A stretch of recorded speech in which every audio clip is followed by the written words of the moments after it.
அந்த செழியன் சொன்னது யார பத்தி? அவர் சொன்னது ரித்திகாவை பத்தி இல்ல. ரித்திகா இல்லனா வேற யாரு? உன் சின்ன தங்கச்சியா?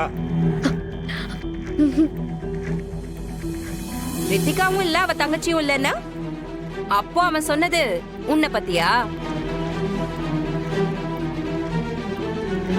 அவகிட்ட எதுக்கு கேக்குறீங்க? அவ அமைதியா நிக்கும் போதே தெரிய வேணாம் எல்லாம் அவ இழுத்துட்டு வந்ததான்னு. ஏய், ஏன் நீ திரும்ப திரும்ப இந்த மாதிரி பண்ணிக்கிட்டு இருக்க? என் பொண்ணுக்கு ஒரு நல்ல வாழ்க்கை கிடைக்க கூடாதுன்னு நினைக்கிறியா? உன்ன ஐயோ கடவுளே, என்ன பண்ணிட்டு இருக்கற நீ?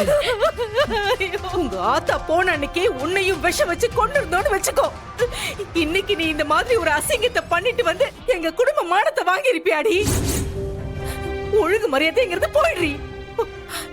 இதுக்கப்புறம் உனக்கும் இந்த குடும்பத்துக்கும் எந்த சம்பந்தமும் இல்ல, புரியுதா?